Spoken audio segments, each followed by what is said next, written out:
Hello, our second assignment for this week will be on a table of contents. So this is simply kind of just a list of different sections within a document. You can often also hyperlink each of these sections, so like I could just click in the document and it would take me to that particular section in a report. And this just makes working with electronic versions of documents a lot easier. So why would we use it? Well, it's found at the beginning, like I said, provides a quick reference so I know what's in this document and can just help me really navigate it or find the right page that I need. So once again, here we have our sample table of contents. So there are four main parts. So we have our title, which will just be table of contents. Notice that this is not centered. It's located at the left and it is bolded. And for the most part, I mean, you'll double space between the title and your section headings, but otherwise it is single spaced. So your section headings, these are going to include the subject headings within the report, followed by a series of dots and then the corresponding page number. And you'll be able to see that better on the bigger sample for you to write. So we'll type an introduction, and then you have to put periods in until you get over to the same spot. These should all be lined up. See how nicely they're lined up here with the page number that is found on. And then subheadings, these are within a section of a report followed by a series of dots as well. And notice that our subheadings are things like holidays, weather, school, sports, and those are all tabbed in one time. And then of course our page numbers. So the biggest thing from this is to remember it's single spaced.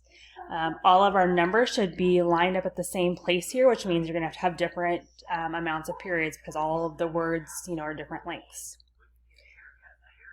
And so here then is our scenario. So Aggie Hicks has completed her report on the seasons in New England. She is required to submit a table of contents for her work to include the different sections and subsections of her report.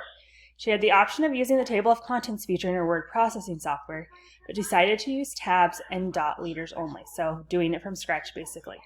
So they have our basic document setup like they've been going over. Do the same thing in Google. Google Docs might not have Calibri for a font, so feel free to pick Arial or Times New Roman. Talks about line spacing, and then here are our instructions. So once again, not a whole lot of instructions, but talks about setting tabs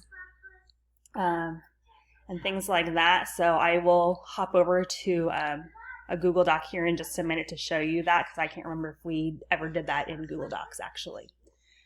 So your instructions, and then here is what you're actually typing. So now we'll go take a quick look in Google and how to set those different tabs. Okay, so I have my Google Doc open here, so there are a few tabs to set. So first we're going to set left tabs at both 0.25 and 0.5. So I have my ruler here. If your ruler is not showing up, simply go to View and Show Ruler. So 0.25 is going to be the middle mark between where the blue and that line is. And once I click there, it asked me what I want to do. Well, we wanted a left tab, it said. So that, and then we also wanted one at 0.5, so that is the bigger mark between the blue and the 1. So same thing, I'm going to click there, add a left one. And then it says set a right tab for my dot leaders at 6.5. So I'm going to come over here to 6.5, so it's going to be 2 marks after the 6. Click there